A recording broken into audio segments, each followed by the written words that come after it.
ফের শহরে অস্বাভাবিক মৃত্যু এক কলেজ ছাত্রী। মৃতার নাম নন্দিতা লাহা। নন্দিতা দক্ষিণ কলকাতার একটি ইঞ্জিনিয়ারিং কলেজে প্রথম বর্ষের ছাত্রী ছিলেন।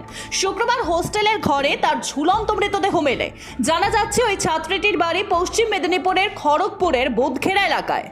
আলিপুরের জজেস কোর্ট রোডে একটি হোস্টেলে থাকতেন তিনি। এদিন সকাল থেকে নন্দিতা বাইরে না আসায় হোস্টেল কর্তৃপক্ষের সন্দেহ হয়। এরপরই তাকে অনেকক্ষণ ডাকাডাকির পরও সাড়া না পাওয়ায় হোস্টেল কর্তৃপক্ষ পুলিশে খবর দেয়। আলিপুর থানার পুলিশ এসে ঘরের দরজা ভেঙে দেখে চাদরের সাহায্যে গলায় ফাঁস দিয়ে সিলিং থেকে ঝুলছেন নন্দিতা। এসএসকেএম হাসপাতালে নিয়ে যাওয়া হলে তাকে মৃত বলে ঘোষণা করা হয়। পুলিশ সূত্রে খবর, ঘর থেকে একটি সুইসাইড নোটও পাওয়া গিয়েছে। তাতে লেখা ছিল, ইঞ্জিনিয়ারিং পড়ার ইচ্ছে ছিল না নন্দিতার, বরং চেয়েছিলেন সাহিত্য নিয়ে পড়তে। দেহটি ময়না তদন্তে পাঠানো হয়েছে। কলকাতা রেশন দুর্নীতি মামলায় এবার জ্যোতিপ্রিয় মল্লিকের বাড়ি বাজেয়াপ্ত করলো ইডি। সূত্রের খবর, তার সল্টলেক ও বোলপুরের বাড়ি বাজেয়াপ্ত করেছে ইডি। জ্যোতিপ্রিয়র পাশাপাশি বাকিবুর রহমানের কলকাতা ও বেঙ্গালুরুর হোটেলও ইডি বাজেয়াপ্ত করেছে বলে সূত্রের খবর। এই সব সম্পত্তির মূল্য 50 কোটি টাকার বেশি বলে জানা গিয়েছে। যে সম্পত্তি ইডি আধিকারিকরা বাজেয়াপ্ত করেছেন তার মধ্যে 40 কোটিরও সম্পত্তি জ্যোতিপ্রিয় মল্লিক, শঙ্করাঢ্য, বাকিবুর রহমানের বলে সূত্রের খবর।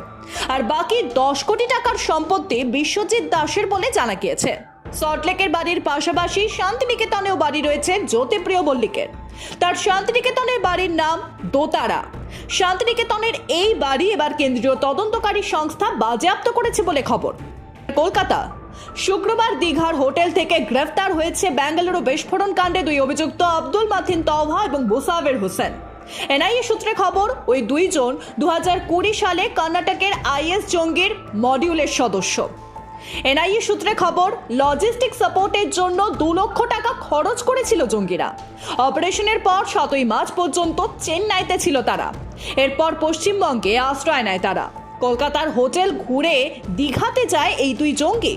শুক্রবার সেখান থেকেই তাদেরকে গ্রেফতার করা হয়। প্রসঙ্গত, বিস্ফোরণের কিছুদিন পর কলকাতার লেলিন সরণের একটি হোটেলে ওই 2 অভিযুক্ত এসে লুকিয়েছিল। সূত্রের খবর, অভিযুক্ত আব্দুল মাতিন তওহা এবং মুসাফির হোসেন সাজিব গত 13ই মার্চ কলকাতায় এসে ওই হোটেলে ভুয়া আধার কার্ড জমা দেয়। হোটেলের রেজিস্টারেও যে নামগুলি লেখা ছিল তা আসল ছিল না। একজনের নাম আমল কোরকানি ও অপরজনের নাম ওয়েসা সাহনওয়াজ নামে ওই হোটেলে প্রবেশ করেছিল 2 অভিযুক্ত। গত 13ই মার্চ 5:40 ওই হোটেলে ঢোকেন অভিযুক্তরা। হোটেলের 8 নম্বর ঘরে তারা ছিল বলে সূত্রের খবর। পাশাপাশি জানা যাচ্ছে, বেঙ্গালুরুর ক্যাফেতে হামলার পরিকল্পনা জানুয়ারি মাসেই হয়ে গিয়েছিল। ওই ঘটনায় শুক্রবার 2 অভিযুক্তকে গ্রেফতারির পর এমনই চাঞ্চল্যকর তথ্য উঠে আসছে। সূত্রের খবর, গ্রেফতার মুসাফির হোসেন সাজিব ও আব্দুল মাহিন আহমেদ তওহা জানুয়ারিতেই বেঙ্গালুরুতে চলে এসেছিলেন। তারপরেই তারা এই হামলার পরিকল্পনা করে। এরপরে তারা স্থানীয় দোকান থেকে বোমা তৈরির জিনিসপত্র কিনেছিল বলে জানা যাচ্ছে। বহরমপুর রাস্তার পাশ থেকে রক্তাক্ত অবস্থায় এক যুবককে উদ্ধার করা হলো। শুক্রবার রাতে ঘটনাটি ঘটেছে বড়ুয়া থানার তুলি গ্রামের কাছে। জানা গিয়েছে, ওই যুবকের নাম নূর হোসেন শেখ। সে নিকটবর্তী বধুয়া গ্রামের বাসিন্দা। তাকে বহরমপুর সুলতানপুর রাজ্য সড়কের কাছ থেকে উদ্ধার করা হয়। এরপর তাকে কান্দি মহকুমা হাসপাতালে ভর্তি করা হয়। পুলিশ সূত্রে খবর, ওই যুবককে মারধর করে রাস্তার পাশে ফেলে রেখে দিয়ে গিয়েছিল কেউ। 6টি বাইকে করে 12 জন তার উপর হামলা চালিয়েছিল বলে অভিযোগ ওঠে ওই যুবকের বাবার। ঘটনার তদন্ত শুরু করেছে পুলিশ। পশ্চিম মেদিনীপুর সাইবার প্রতারণার ফাঁদে পড়ে খোয়ালেন লক্ষাধিক টাকা। ঘটনাটি ঘটেছে পশ্চিম মেদিনীপুর জেলার চন্দ্রকোনা থানা এলাকায়। চন্দ্রকোনার পুরসুরি গ্রামের বাসিন্দা শিশির ঘোষ ইউনিয়ন ব্যাংকের ব্যাংক মিত্র তিনি। জানা যাচ্ছেন, রোজকার মতো তিনি দুপুরে টাকা তুলতে যান ব্যাংকে।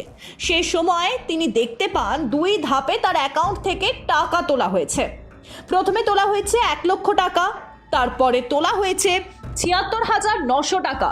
গোটা ঘটনায় ব্যাংক কর্তৃপক্ষের কাছে লিখিত অভিযোগ জানিয়েছেন তিনি। পুলিশেরও দ্বারস্থ হয়েছেন শিশির।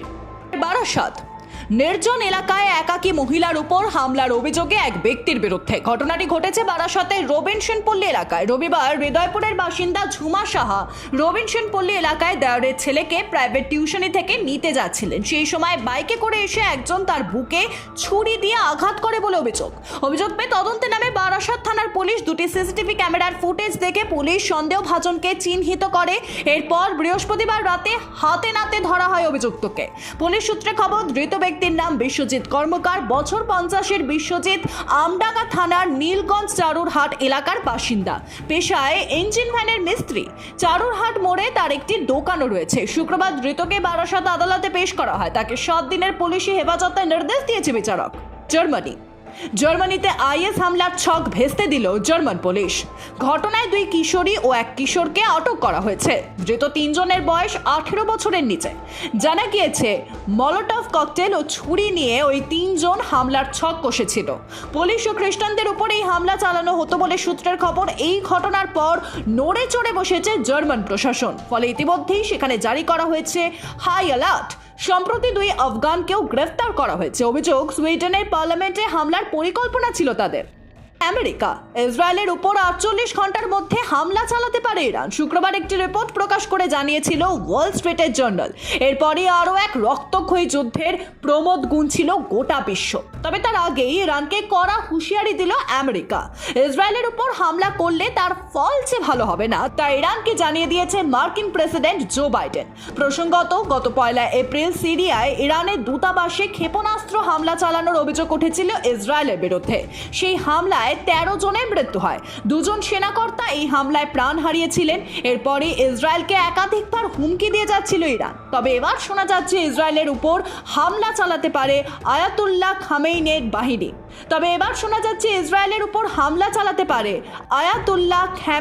বাহিনী। তার আগে শুক্রবার বাইডেন বলেছেন, ইসরায়েলের প্রতিরক্ষায় প্রতিজ্ঞাবদ্ধ আমেরিকা, তাই সেখানে হামলা করার ভুল কেউ যেন না করে। এদিকে এই উদ্বেগজনক পরিস্থিতিতে বিদেশ মন্ত্রকের তরফে ইসরায়েল ও ইরানে যেতে নিষেধ করা হয়েছে ভারতীয়দের। পাশাপাশি ওই সব দেশে থাকা ভারতীয়দের সেখানকার ভারতীয় দূতাবাসের সঙ্গে যোগাযোগ রাখার কথা বলা হয়েছে। পাশাপাশি নাম নথিভুক্ত করতেও বলা হয়েছে।